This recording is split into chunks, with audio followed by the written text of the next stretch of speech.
Alô, alô, companheiros trabalhistas, companheiros e companheiras, hoje envolvidos na reconstrução do Partido Trabalhista Brasileiro.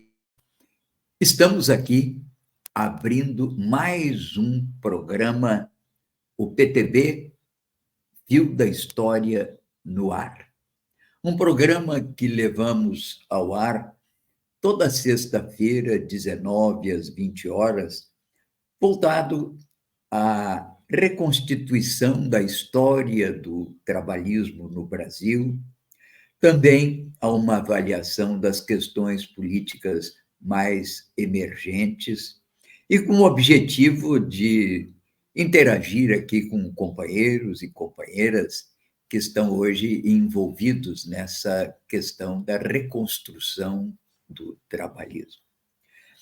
Queria lembrar que às sextas-feiras, sempre o governador Brizola, quando governador do Rio Grande, foi governador de 50, e foi eleito em 58 até 62, época em que ele fez a famosa legalidade, que foi no ano de 1961, quando ele mobilizou o Rio Grande inteiro na defesa da posse do então vice-presidente da República, que havia sido eleito vice-presidente, e que, diante da renúncia do então presidente Jânio Quadros, devera assumir a presidência da República e vinha sendo obstado, proibido de que se realizasse essa posse por um grupo de militares golpistas. O Brizola se insurgiu contra esse golpe, mobilizou o Rio Grande e fez a legalidade em 1961. Grande movimento de massas que sacudiu o Rio Grande inteiro. E já te dizia desde antes que o Rio Grande, quando se levanta, o Brasil parece que desperta e fica de pé. Isso aconteceu naquela época. Brizola projetou-se nacionalmente e, no ano seguinte, inclusive, seria eleito deputado federal pelo estado do Rio de Janeiro, na época, o grande centro político, embora já não fosse a capital da República, mas era o centro de ressonância política do país inteiro. E ele elegeu-se em Rio de Janeiro com 262 mil votos. Foi, naquela época, o deputado mais votado da história até aquele instante. Bom, quero dizer com isso que esse programa foi concebido aqui pelo grupo que hoje está voltado à reorganização do Partido Trabalhista aqui no Rio Grande do Sul, por uma incumbência do presidente nacional da sigla, que é o deputado Vivaldo Barbosa. Tudo isso é uma coisa muito recente, em certo sentido, inclusive desconhecida de muita gente, daí a necessidade de aqui comparecermos trazendo informações sobre esse processo. Sintetizando, porque aqui estamos num esforço de, sim, rememorar nas sextas-feiras a palestra ou as palestras do governador Brizola. Tiveram um alcance imenso no processo de educação, de formação política da nossa gente no Rio Grande. Estamos aqui, então, prestando uma homenagem ao governador Brizola, nesse sentido. E, com esse objetivo, trazendo à tona elementos da história do partido.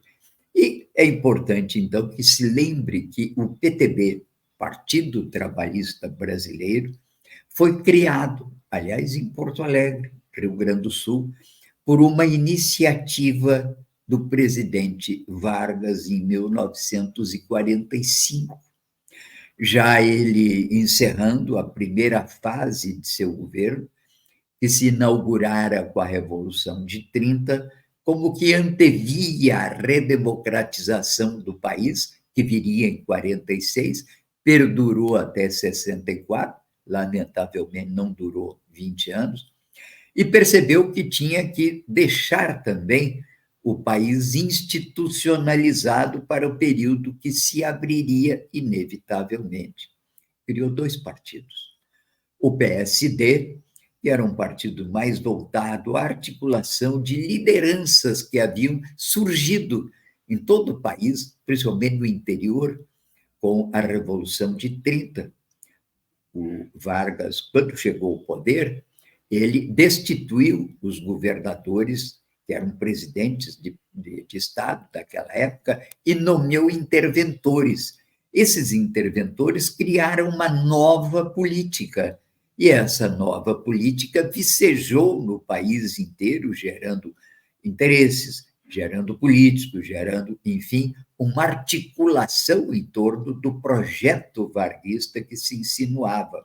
Não era mais gente da nova república.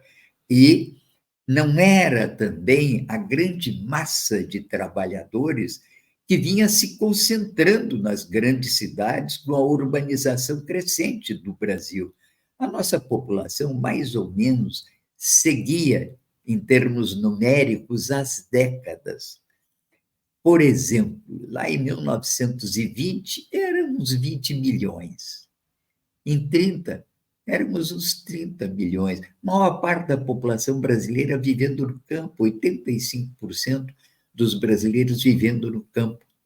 Depois, em 1940, chegamos a 40 milhões.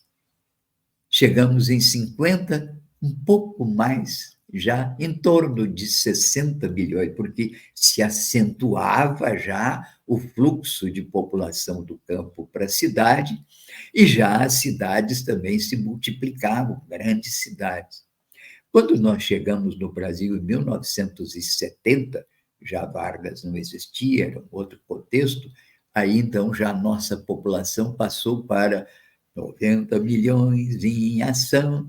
Os mais velhos lembram dessa musiquinha da Copa do Mundo de 70. Bem, 30 anos depois éramos 180 milhões. Era um Brasil em cima, nas costas de outro Brasil. E justamente num período que a nossa economia começa a dar sintomas de incapacidade de manter os mesmos ritmos de crescimento que vinha mantendo de 30 até aquela data, fazendo com que aquela população que fosse chegando na cidade fosse se acomodando em termos de oportunidade de emprego, de escola para os seus filhos, de saúde, enfim. Quando dá esse grande salto das 70 para 2000 e chegamos a 180, era uma barbaridade. Bem, queria dizer com isso que essa é um pouco a história do PTB. Em 1945, o Vargas cria o Partido Trabalhista numa expectativa de que ele recolhesse as aspirações da massa trabalhadora das cidades e que afluíram ao campo. E aí é essa base trabalhista que lhe dará a vitória à presidência da República, principalmente nos grandes centros urbanos, com apoio, em alguns lugares, do PSD, que eram velhos quadros ligados à máquina do Estado. O Estado de Goiás é um exemplo disso. E, com isso, então, dá início ao seu governo. O PTB cresce, se desenvolve e é golpeado quando exercia a presidência da República João Goulart, em 64. Os partidos são dissolvidos em 1965. Em 66, o PTB teria tido uma vitória estrondosa em todo o Brasil, e depois o partido, então, com seus líderes no exílio, outros haviam morrido, o PTB ressurge em 79 com Brizola tentando reorganizar. Reorganiza o trabalhismo, mas não tem direito à sigla. E ajudamos o Brizola a criar o PDT, Partido Democrático Trabalhista. Eu sou signatário da Carta de Lisboa, em 79, e ajudei a criar o partido em vários estados, inclusive em Goiás. O Brizola me designou, e acabei sendo candidato ao governador em Goiás em 82 pela sigla. Bem, agora nós estamos numa nova fase, porque abriu-se a possibilidade de reorganizar o PTB e estamos com esse programa tratando de contar um pouco a história, mas para não ficar só contando coisas antigas e passadas, sempre trazemos aqui pessoas, analistas, que são capazes de falar um pouco sobre a conjuntura política que estamos vivendo. Eu convidei hoje um amigo, é o Renato Stecker de Oliveira, e ele foi secretário de Ciência e Tecnologia no Rio Grande do Sul, é um sociólogo muito dedicado à análise política, com muita vivência em questões políticas nacionais, regionais aqui do Rio Grande do Sul, embora ele seja catarinense.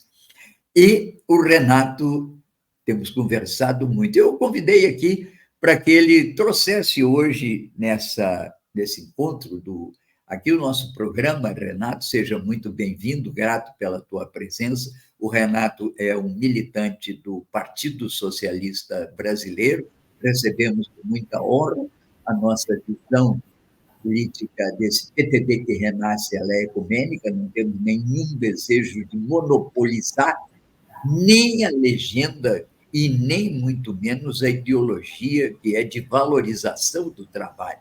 Portanto, temos no Partido Socialista sempre um aliado que consideramos fundamental nas tarefas que se nos dá.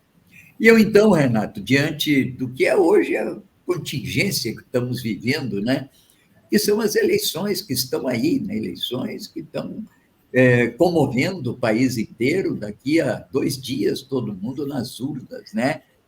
E eu, então, te convidei para você falar um pouquinho aqui para nós qual é a tua visão desse momento político eleitoral brasileiro, o que está acontecendo, quem ganha, quem perde, qual é o balanço, que talvez ainda não é o balanço definitivo, mas uma hipótese de balanço que podemos ter. Seja bem-vindo com a palavra, Renato. Muito obrigado, Tim. Obrigado pelo convite. É um prazer muito grande conversar contigo virtualmente, né? Nós conversamos muito já presencialmente, conversaremos ainda mais, mas é uma satisfação muito grande compartilhar aqui as tuas ideias, as tuas análises e, sobretudo, as tuas preocupações, né, nesse espaço aqui de comunicação virtual. Com relação a estas eleições, quem ganha e quem perde? Eu diria o seguinte: quem perde é o Brasil nessas eleições, né? Eu acho que tudo se encaminha para um avanço um pouco maior desse processo imenso de despolitização da sociedade brasileira. É claro que o fato de serem eleições municipais favorece isto, né? Porque eleições municipais, elas tendem, em parte, obviamente com exceção dos grandes centros urbanos, elas tendem a refletir as questões locais, né? Ou seja, os grandes embates políticos, os grandes embates ideológicos que caracterizam a vida política nacional ficam um pouco esmaecidos, né? Eu diria quase num segundo plano. Então, esse processo de despolitização ele é facilitado nas eleições municipais. Agora, por outro lado, justamente elas se tornam o palco privilegiado para o avanço deste processo que vem se verificando no Brasil. Eu não diria desde a eleição do Bolsonaro, eu diria desde lá por meados do governo Dilma Rousseff, né? E é um processo que tem suas raízes na forma como o PT exerceu o governo nos 2 primeiros mandatos do Lula. Então, acho que isso aí vai agravar no Brasil. Eu tento me explicar um pouco melhor. Você mencionava na sua intervenção inicial, Tim, sobre a criação do PTB pelo Getúlio Vargas, né? Bem, eu sou de uma geração que não viveu o processo de criação do partido, do PTB, e tampouco digamos, a história, né, do PTB como força política viva no país. Quer dizer, eu sou da geração que já formou-se sob a ditadura militar. Quando houve o golpe, lembro do noticiário sobre o golpe militar no rádio, a minha mãe ouvindo assustada, não é? Mas, bom, eu era um pré-adolescente, né? Um pouco menos que isso até. Então, eu só fui me formar politicamente já nos anos 70, né? E, sobretudo, com a experiência da universidade e no processo de resistência contra a ditadura militar. E, nesse processo de formação política, eu aprendi que o PTB tinha sido um projeto de dominação, de manipulação da classe trabalhadora. Ou seja, havia uma classe trabalhadora no Brasil que estava em processo de auto-organização, né, de conquista da sua autonomia, e o Getúlio Vargas, com um golpe de mestre, cria um partido, né, e sistematiza uma ideologia. Obviamente, ele não fez isso sozinho, enquadrando essa classe trabalhadora vigorosa, né, nos ditames de uma política de Estado. E que, portanto, a nova geração da política brasileira, formada a partir dos anos 70, deveria romper, superar essa tradição. E o PT foi a grande, digamos assim, alternativa. Quer dizer, o PT, de alguma maneira, seria o anti-PTB, no sentido de ser um partido que afirmava justamente a autonomia, fortaleceria a capacidade de organização autônoma dos trabalhadores, né? Ora, isso até pode ter sido uma trajetória, digamos assim, virtuosa até o final dos anos 1990, mas a partir do momento em que o PT ganha as eleições e conquista a presidência da República, isso se transforma numa amarga ilusão, né?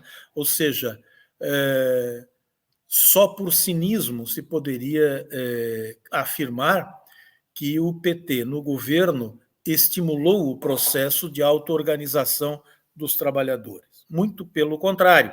Se nós observarmos a linha política do partido e dos governos, né, a par de todos os inegáveis avanços sociais, especialmente em termos de políticas de transferência direta de renda, né, eu não veria muitos outros avanços, a rigor, além desse, né? Mas, enfim, o que obviamente tem a sua importância inegável, a par disso, houve um processo de desarticulação de todo o processo desculpe a repetição do termo, não é? Mas de todo o processo de organização dos operários, da classe trabalhadora e dos movimentos sociais de uma forma geral, né? Os sindicatos foram esvaziados, a grande maioria das lideranças sindicais mais significativas foram cooptadas, e a política econômica do governo, ela criou uma ideologia de, eu diria assim, de emancipação dos trabalhadores através do consumo individual, né? Criou-se todo um sistema que alguns teóricos, né, economistas do PT, tentavam justificar com uma visão keynesiana, dita de esquerda, né, ou seja, de incentivo ao consumo individual como forma de primeiro, de dinamização da economia e de emancipação da classe trabalhadora. Criou-se, portanto, uma ideologia de individualismo na sociedade brasileira, uma profunda ideologia de individualismo justamente naqueles setores, naquela base social que desde os anos 1970 estava constituindo uma ideologia de solidariedade social, não é? Uma ideologia que retomava, de alguma maneira, a tradição do movimento operário brasileiro a partir dos anos 30. Né? Uma ideologia baseada no solidarismo, tendo como eixo estruturante dessa experiência solidária os sindicatos de trabalhadores. Né? E com o acréscimo do sindicalismo rural, que não havia nos anos 1930, 1940 e posteriores. Né? Bom, isso foi desconstituído pela desconstrução do sindicalismo autônomo, né? E por essa ideologia de ascensão social via consumo, né? E de atendimento, digamos, e de atendimento, em suma, das necessidades ou das expectativas legítimas dos trabalhadores, através, por exemplo, da generalização das políticas de cotas, né? Cotas especialmente para o ensino, para a educação e especialmente para o ensino superior. Não é? Então, nós tivemos, assim, essa imagem, que eu chamaria de uma imagem caricata, não é? Do estudante, do jovem estudante pobre, não é? Morador de uma favela, eventualmente, né? Que ascende, que consegue chegar à universidade, consegue chegar a um curso de medicina graças às cotas sociais ou mesmo às cotas raciais, né? E pode, então, sonhar com o seu direito de um dia vir a ser um médico do Hospital Albert Einstein, por exemplo, em São Paulo. Né? Enquanto isso, a estrutura da saúde pública no Brasil continuava na miséria de sempre. Não houve nenhum avanço concreto em termos de consolidação daquilo que se aprovou na Constituinte brasileira com relação ao SUS, por exemplo. O SUS, ele continuou sendo erodido, continuou sendo depredado, com iniciativas aqui e ali, procurando recuperar a sua capacidade de atenção à população, mas jamais atingindo uma atenção de qualidade. Não é?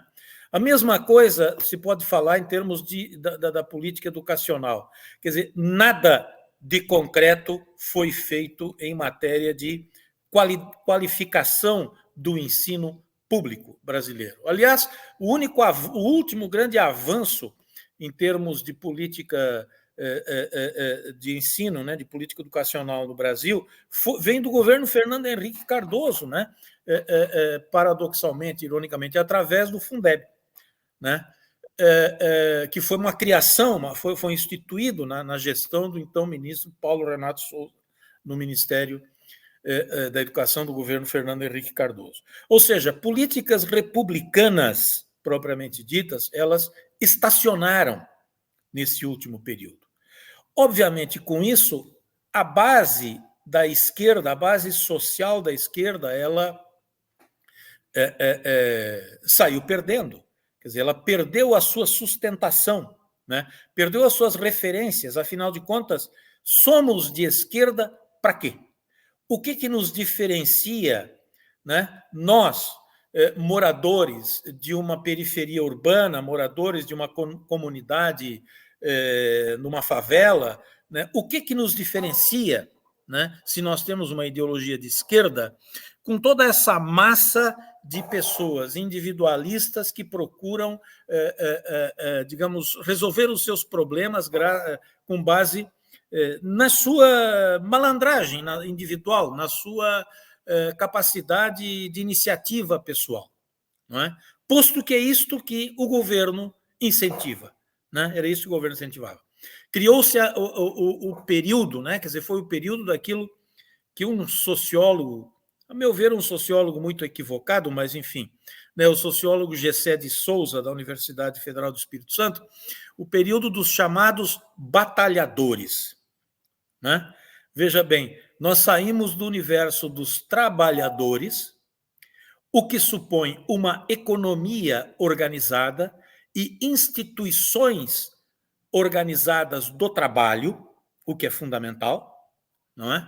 Saímos dessa sociedade dos trabalhadores para uma sociedade de batalhadores, onde o que vale é a capacidade de cada um explorar as oportunidades, por menores que sejam, para poder ter acesso ao universo de consumo. Obviamente, se endividando. Né? O endividamento da população cresceu exponencialmente nesse período.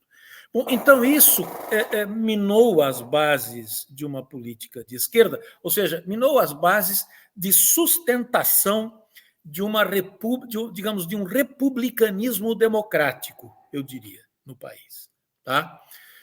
E mais, criou as bases, quer dizer, aplainou o terreno, criou o caminho das pedras para a expansão do pentecostalismo, deste fenômeno que nós vemos hoje das igrejas pentecostais, né, desse evangelismo que está tomando conta. Alguém já publicou uma análise muito interessante agora esses dias, se não me engano, na Folha de São Paulo, falando que as religiões evangélicas, né, de orientação pentecostal já ultrapassaram o estágio de serem expressões de fé religiosa. Elas já constituem hoje uma cultura social, uma estética de vida. Ou seja, elas se implantaram na sociedade como elementos vertebradores da nossa cultura e, portanto, da nossa política. Né?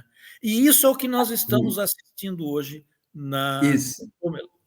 Aproveitando, Renato, essa tua hipótese, então eu perguntaria para ti, a tua visão desse processo eleitoral agora que se aproxima, você acha que a esquerda perdeu posições? Eu acho que a esquerda perdeu posições e acho que a esquerda vai perder posições. Tá? Porque, veja, só para encerrar esse raciocínio longo que eu estava tecendo, não é? A esquerda, a versão contemporânea da esquerda, aquilo que nós somos, não é? Ela desenvolveu-se num meio social, numa cultura social, numa estrutura de sociedade que deixou de existir, né? Que é a estrutura da sociedade pós-constituinte, de um movimento social vigoroso, de instituições do movimento social vigorosas. Essa cultura deixou de existir. Né? Hoje nós vivemos, de um lado, uma estrutura de paternalismo de Estado, de desconstituição, inclusive das instituições de Estado, do parlamento, por exemplo. O que são essas emendas parlamentares? Uma coisa absolutamente escandalosa, despolitiza a relação dos partidos com a sociedade. A relação passa a ser uma relação de clientelismo puro, explícito, não é? Sem meias nem peias, entende? Bueno, e de outro lado, essa cultura que é muito associada à emergência das igrejas, do pentecostalismo, né? Do evangelismo de orientação pentecostal. Então, eu acho que nisso a esquerda, quer dizer, a esquerda vai ter que se reciclar e repensar a partir desta nova realidade. O desafio não é pequeno. O desafio não é pequeno. É claro que isso significa retomar a nossa história virtuosa, né? Retomar a história virtuosa do trabalhismo. Isso é algo absolutamente importante. Quer dizer, este fio da história não pode ser perdido. Retomar a história virtuosa do socialismo democrático. Este fio não pode ser perdido. Né? Você mencionou antes, tinha a importância da aliança aqui, né, do PSB com o PTB, que já se desenhou nessa eleição, apesar do PTB ainda não estar formalmente constituído como um partido disputando as eleições aqui. Mas tu testemunhasse a batalha que foi isto dentro do PSB, né? Porque a tendência da direção do partido era de fechar um acordo com o PDT, né? Que hoje é um Vale braço, quer dizer, o PDT é manos longa do Leite, do que restou do PSDB aqui no Estado. Quer dizer, uma campanha de um partido que se reivindica do trabalhismo e do nome Brizola, não só pelo nome, usa as cores da campanha dos com ciganos, as cores do PSDB. o amarelinho com azul. Toda a estética da campanha é a estética do PSDB. Né? Então, veja, manter este fio da história, né? Esse fio virtuoso da história, do trabalhismo, né? Como um processo, como um projeto de organização do trabalho, que obviamente não acabou na sociedade, né? Quer dizer, há toda uma ideologia aí hoje de que não, o trabalho é coisa do passado. Não é. O trabalho mudou quanto à forma, mas não mudou quanto à sua função na sociedade, quanto ao seu conteúdo básico, né? E, de outro lado, manter o fio virtuoso do socialismo democrático, que organizou uma intelectualidade independente, não é? Capaz de manter um diálogo com as forças da sociedade, com as forças organizativas das bases sociais. Isso é absolutamente importante se nós quisermos retomar o nosso protagonismo na história, e já pensando na conjuntura eleitoral de 2026, para recuperarmos o espaço perdido, que eu acho, pode ser uma visão pessimista, que tomara seja equivocada, não é? Mas um retrocesso que eu acho que nós poderemos sofrer nessa eleição. Muito bom, Renato, muito bom te ouvir. Uma voz de um partido irmão, fraterno, que é o Partido Socialista, e de uma pessoa que tem uma longa trajetória de militância no campo da esquerda. Já foi, inclusive, presidente da Andes, que é o sindicatão, né? Na verdade, antes do sindicação, a Andes, que é o órgão de representação dos universitários, né, federais. Bem, Renato, é uma satisfação tê-lo aqui recebido. Sabe que nós não costumamos, né, lançar aqui os nossos anzóis, né? Mas, de qualquer maneira, sempre dizer que o Partido Trabalhista está aberto a todos os militantes, os sindicalistas, os intelectuais, todos aqueles que ainda sonham em reconstruir um caminho que seja um caminho de organização autônoma para a classe trabalhadora, no sentido amplo, que não se restringe apenas ao universo do trabalhador físico, mas se estende para o trabalhador em todos os campos do trabalho, o trabalho intelectual, o trabalho de serviço, o trabalho, inclusive, daqueles que têm uma imensa dificuldade para enfrentar o dia a dia como batalhadores, né, do seu próprio ofício. São barbeiros, eu sempre me lembro e passo assim por esses salões de beleza, milhões de mulheres que se dedicam no país, entende? E eu me pergunto quem as organiza, quem as representa, quem abre uma perspectiva para os seus negócios, sempre difícil, para não falar nessas atividades que são a do entregador, não sei, os batalhadores, enfim. A uberização da economia, né? Quer dizer, a chamada uberização. Bom, muito bom. Muito obrigado, então, Renato. Sempre aqui, às sextas-feiras, o Fio da História aberto, né, para todos aqueles que quiserem trazer aqui a sua visão da conjuntura política e dos caminhos para a reorganização da nossa legenda, o velho e bom PTB, como eu sempre digo. Obrigado, Renato. Até. Eu que agradeço, Tim. Estamos sempre aí à disposição. Tá? Ok. Abraço. Perfeito.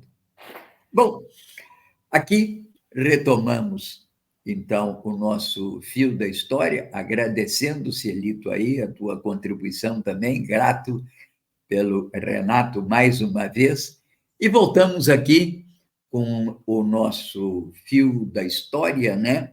Como eu dizia, um esforço para reconstruirmos aquilo que foi iniciado por Getúlio Vargas em 45, que teve a sua sequência, inclusive, depois da morte do Vargas, no plano nacional, com João Goulart. João Goulart foi vice-presidente da República, eleito como tal, porque naquela época não era acoplado o vice no cangote do presidente, elegia-se separadamente.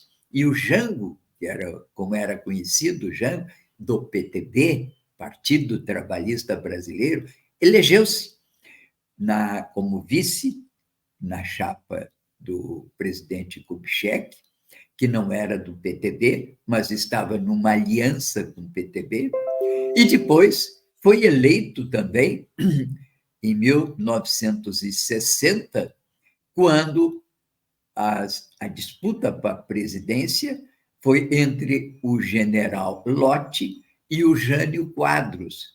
E o Jânio Quadros foi eleito presidente, o Lott, pelo PTB, não o foi, perdeu a eleição, mas, paradoxalmente, o Jango, pelo PTB, elegeu-se vice-presidente.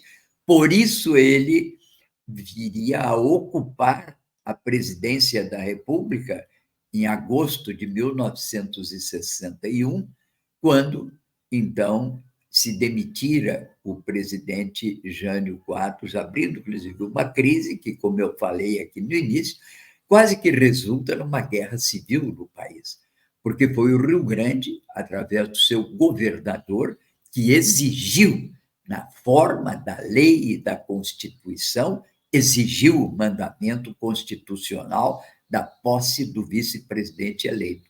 E lá ficou o nosso Jango até 1964, quando, então, já não teve condições de permanecer no poder, e, diga-se de passagem, foi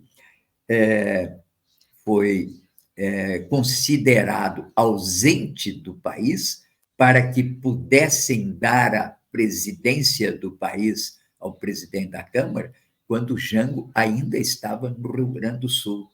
Aqui, inclusive, nós aproveitamos e ainda acreditamos nesses veículos ditos tradicionais, né, que são, não é, quase que como aqueles folhetos que nós contamos a história. Aqui, nesse aqui, contamos a história do PTB, desde a sua criação em 45. Trazemos aqui, inclusive, a mensagem do Jango, quando ele foi considerado ausente do país, e ele faz um discurso, e essa mensagem é muito pouco conhecida, por isso trazemos aqui para vocês.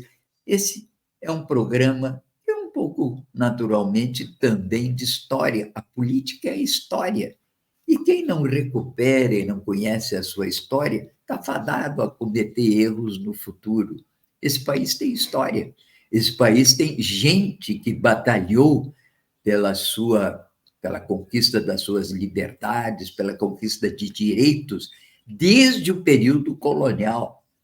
A fuga dos escravos e a constituição na Serra da Barriga do Reino de Palmares é um exemplo disso. Não é o único, não.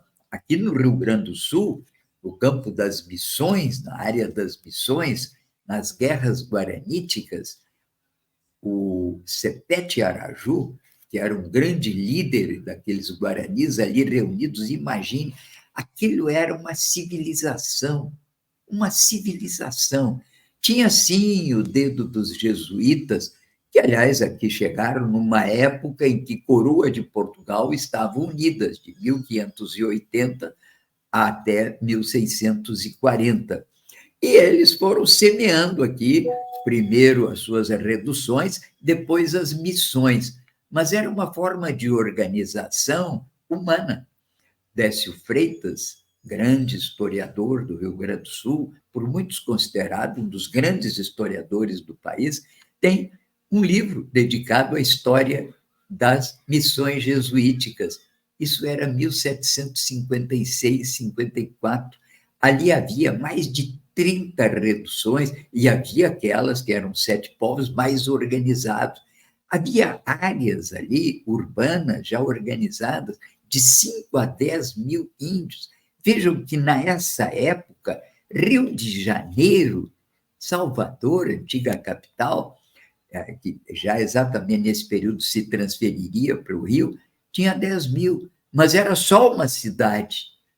Aqui não, nós tínhamos um grupo de cidades formando uma verdadeira civilização de base indígena, em processo de educação, de inserção na vida, com respeito a seus direitos.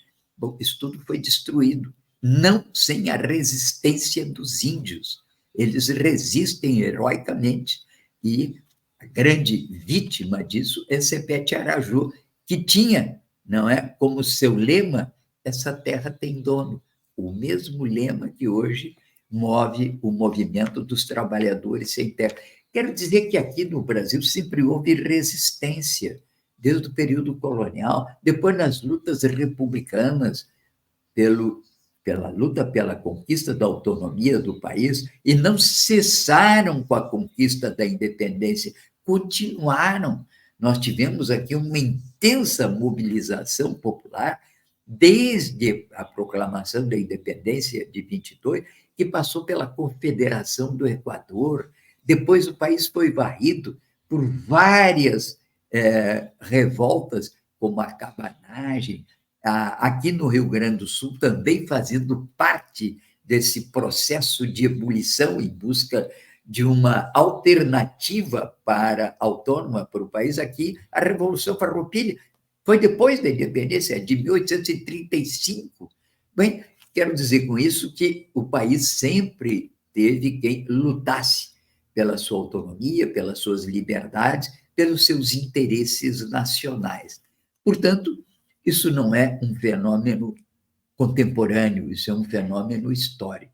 E eu dizia, então, falando no presidente João Goulart, a quem homenageamos também, sempre falamos muito em Vargas, falamos na Carta Testamento, recentemente, inclusive aqui em Porto Alegre, no dia 24 de agosto, 70 anos da morte do Vargas, fizemos uma grande cerimônia, tivemos a visita, inclusive, da candidata a prefeita de Porto Alegre, Maria do Rosário, se solidarizando com a obra de Vargas, se solidarizando com a nossa tarefa da reorganização do PTB.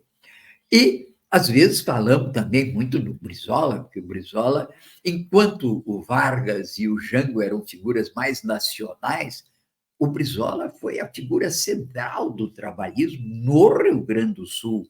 Foi prefeito, foi deputado aos 21 anos, eleito em 45 pelo PTB.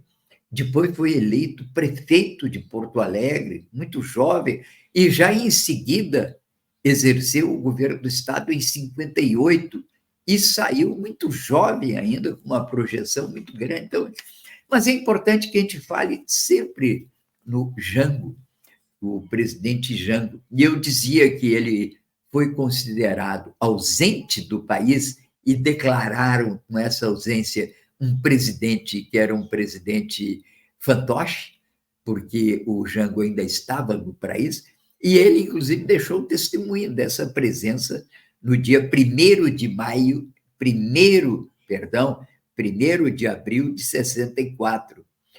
Esse discurso é um marco da sua presidência e um exemplo de sua luta por reformas profundas no Brasil.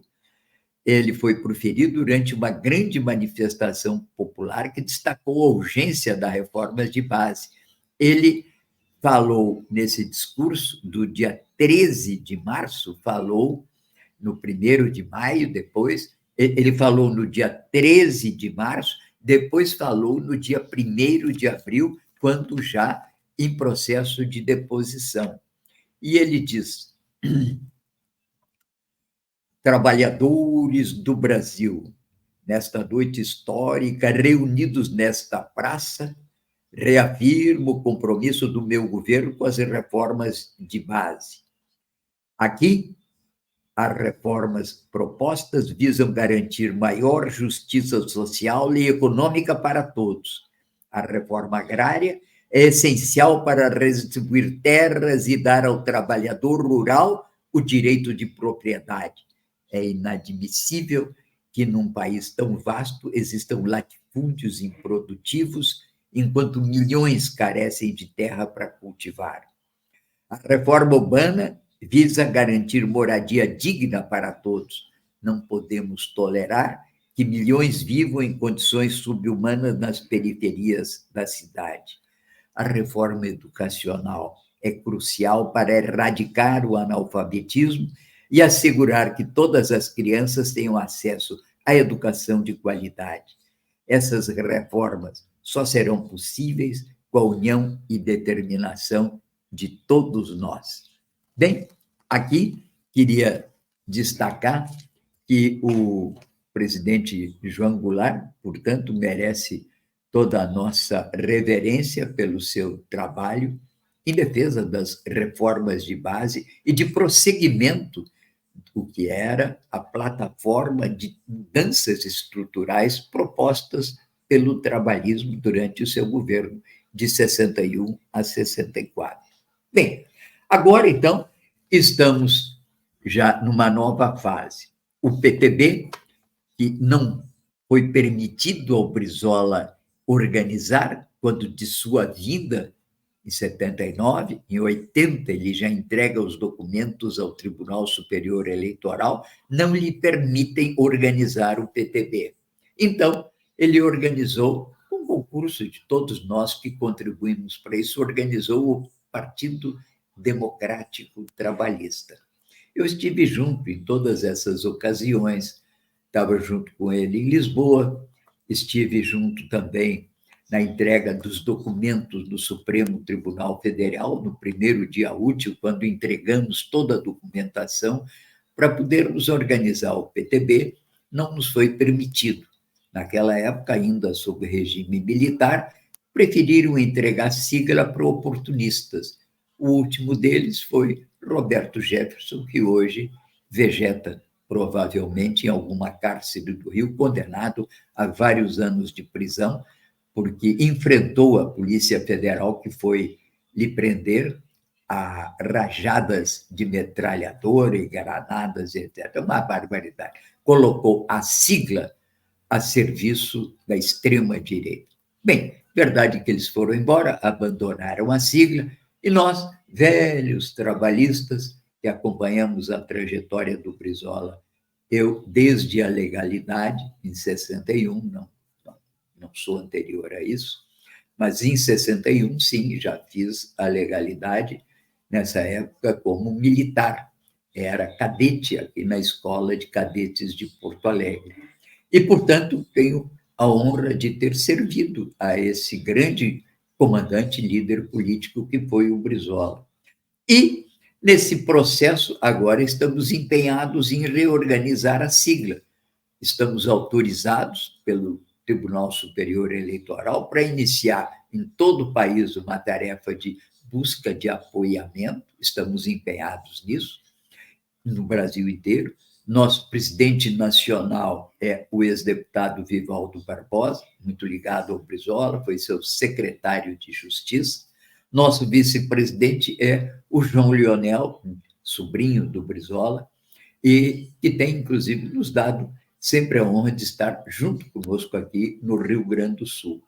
Aqui, portanto, estamos trazendo essa proposta de reorganização do Partido Democrático, do Partido Trabalhista Brasileiro, sem criar nenhum atrito com o PDT, que é o Partido Democrático, pelo qual todos nós passamos, fomos colaboradores, mas achamos que agora está na hora de recuperar a sigla e cumprir o que era um grande desejo do Brizola, de ver retomado o fio da história, com a própria bandeira do Partido Trabalhista Brasileiro.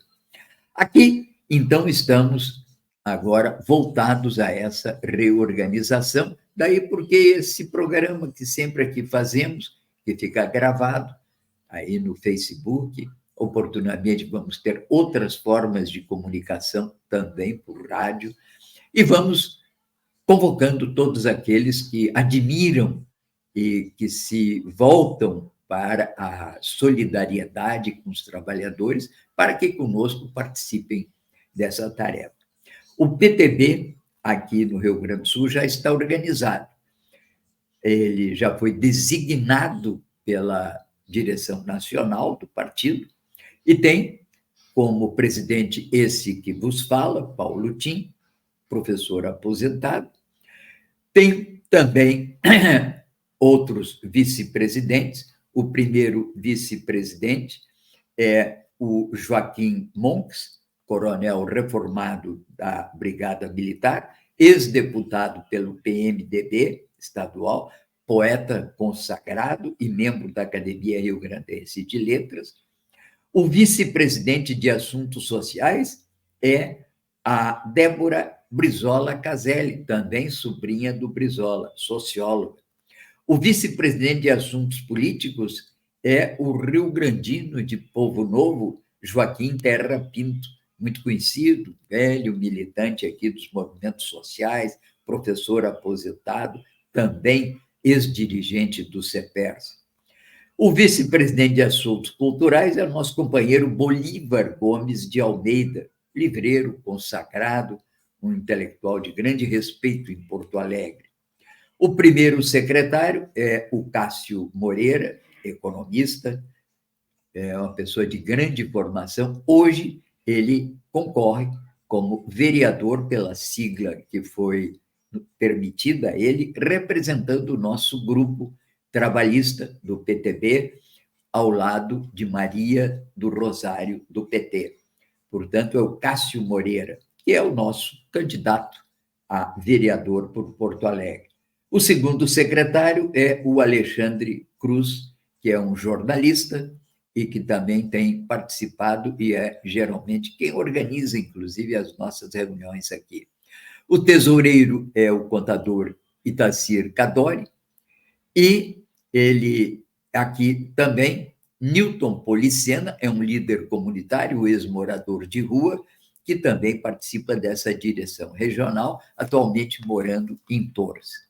Esses são, enfim, aqueles que estão encarregados de levar a cabo a tarefa de reorganização do PTB no Rio Grande do Sul. Estamos agora mais envolvidos em campanha política, mas breve vamos montar a nossa sede regional em Porto Alegre e vamos convidar todos aqueles que comungam dos nossos ideais para trilharem esse caminho junto conosco.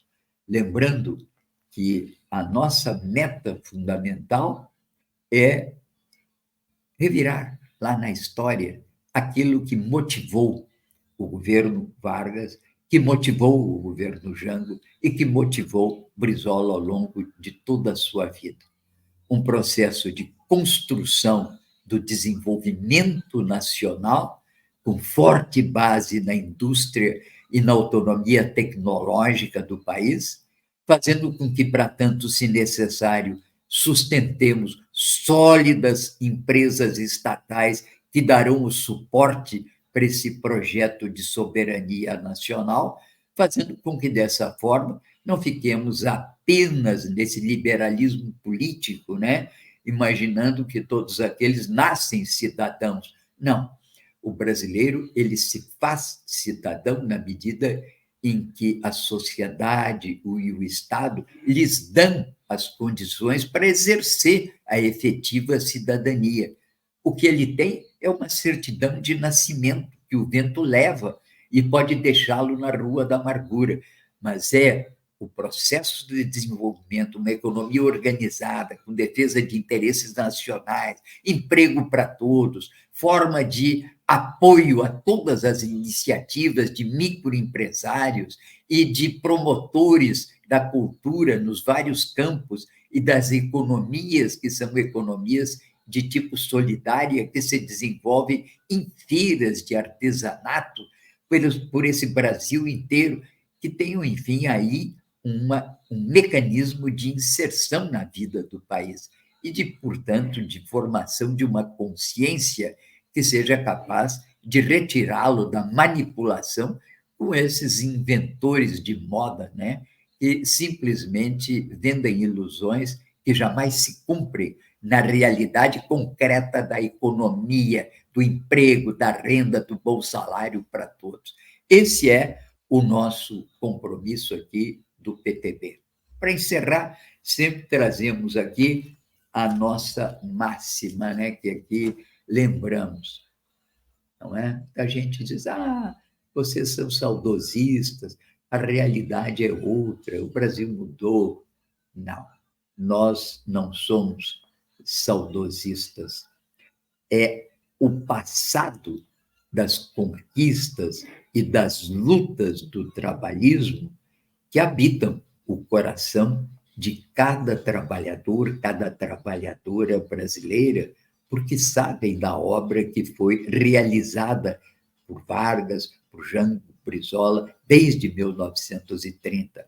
A essa obra nós acreditamos, digamos, o ponto de sustentação da nossa ação, que é a nossa ideologia trabalhista em defesa de um Brasil mais solidário, em que, sim, sigamos aquele provérbio que diz um por todos, todos por um. Nada dessa história de cada um por si, Deus por todos, que é o apanágio desses que defendem essas ideologias absolutamente excludentes da grande contribuição do povo para a conquista da nossa história. Vamos ficando por aqui, convidando vocês para estarem mais uma vez conosco na sexta-feira que vem. E aí vamos já dar um balanço no que houve com o processo eleitoral. Votem com consciência, o Brasil aguarda uma geração capaz de levar adiante as tarefas de construção de um país soberano e solidário. Muito obrigado a todos vocês.